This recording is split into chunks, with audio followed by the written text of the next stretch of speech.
Alright guys, চলে এলাম ওপ্পোর নতুন আরো এক smartphone Oppo F27 Pro Plus কে নিয়ে। এটা দেখতে তো বেশ ভালোই লাগে, সে সাথে বেশ শক্তিশালীও। তবে ফোনটির ক্যামেরার ডিসপ্লেটার পারফরমেন্স কেমন হবে সেই সম্পর্কে জানতে চাইলে থাকতে হবে সম্পূর্ণ ভিডিও জুড়ে। তাছাড়া এই ভিডিওতে ফোনটির প্রাইস কেমন হতে পারে তারও একটা ধারণা পেয়ে যাবেন। তো দেরি না করে চলুন শুরু করা যাক আজকের ভিডিওটি।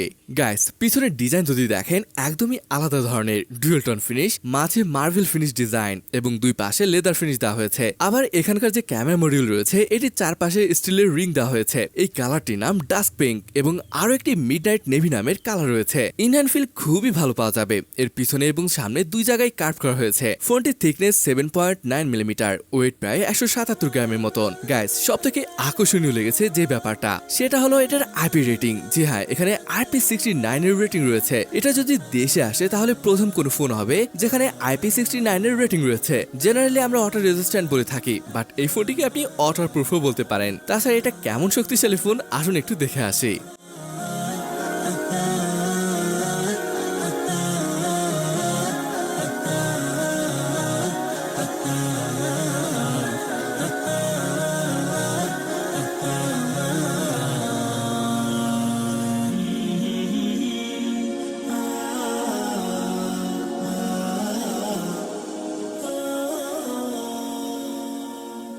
ডিসপ্লে হিসেবে এখানে ব্যবহার করা হয়েছে 6.7 ইঞ্চের 3D কার্ভড অ্যামোলেড প্যানেল। বেজেলসও এখানে দেখতে পাচ্ছেন, এটাকে আসলে খুবই পাতলা করা হয়েছে। ডিসপ্লেটিতে রয়েছে 120 হার্জের ফাস্ট রিফ্রেশ রেট। তবে এটার ব্রাইটনেস অনলি 950 নিটসের। ব্রাইটনেস কিছুটা কম মনে হতে পারে, বাট এই ব্রাইটনেসই বাইরের জন্য যথেষ্ট। যাই হোক, স্পেসিফিকেশনে বললে এই ফোনটি এসেছে মিডিয়াটেক ডাইমেনসিটি 7050 প্রসেসরের সাথে। ফোনটির দুটি মাত্র ভ্যারিয়েন্ট রয়েছে, 8128 এবং 8256 র্যাম টাইপ LPDDR4X এবং স্টোরেজ টাইপ UFS 3.1। ফোনটি পাতলা হওয়ার পরেও এখানে 5000 মিলিঅ্যাম্পিয়ারের ব্যাটারি সাথে 67 ওয়াটের ওয়াইড চার্জিং এর সুবিধা রয়েছে। এই স্মার্টফোনটির আন্তর্জাতিক স্কোর প্রায় 6 লাখের কাছাকাছি আসে। যদি আপনি গেমিং করেন, মিডিয়াম টু হাই সেটিংসে আপনি গেমিং করতে পারবেন। তবে এখানে কথা হলো এটা আসলে একদম গেমিং স্মার্টফোন নয়। মানে আপনার যদি আসলে গেমিং ফোনের দরকার হয় তাহলে অন্য ফোন দেখতে পারেন। ওএস এর ব্যাপার আসলে এখানে রয়েছে ColorOS 14 বেস অন Android 14, 2 বছরের মেজর আপডেট, সাথে রয়েছে 3 বছরের সিকিউরিটি আপডেট। এখানে কিছু প্রি ইনস্টল অ্যাপ আছে যেগুলো আপনি চাইলে আনইনস্টল করতে পারবেন।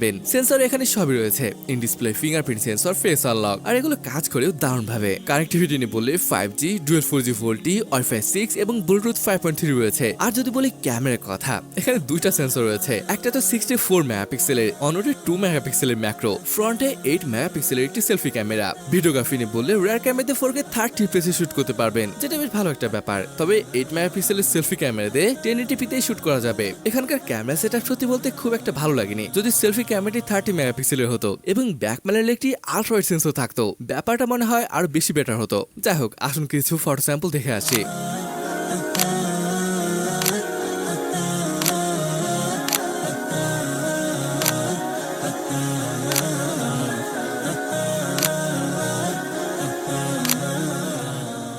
কেমন লাগলো সেটা কমেন্ট করে অবশ্যই জানাবেন। গাইস, এবার আসেন ফোনটির প্রাইস কেমন হবে সেটা দেখি। এটার প্রাইস ইন্ডিয়ান রুপিতে 28,000 পড়বে, যেটাকে টাকায় কনভার্ট করলে দাঁড়াচ্ছে প্রায় 40,000 টাকার মতো। আসলে এই প্রাইসে ফোনটি কেমন হবে? প্রথম কথা হলো ফোনটিকে সব থেকে বেশি ফোকাস করা হয়েছে এটা ড্রাবেলিটির দিকে। জি হ্যাঁ, মানে আপনি এমন একজন মানুষ যার ফোন নিয়ে এর ডিসপ্লে নিয়ে খুবই ভয়, কোন সময় ভাই ভেঙে যায়, এমন ব্যক্তির জন্য এটা পারফেক্ট একটা ফোন হতে পারে। তবে যারা ভাবছেন দুর্দান্ত লেভেলে গেমিং করতে বা ছবি তুলতে, তারা অন্য ফোন দেখতে পারেন। তবে হ্যাঁ, ক্যামেরার পারফরমেন্স ভালো নয়, আসলে এমন কিছু নয়, বেশ ভালোই লেগেছে। যাই হোক গাইস, ওভারঅল এই স্মার্টফোনটি আপনার কাছে কেমন লাগলো সেটা কমেন্ট করে অবশ্যই জানাবেন। তাহলে আজকের এই ভিডিওটি এখানে শেষ করছি, দেখা হবে পরের কোনো ভিডিওতে।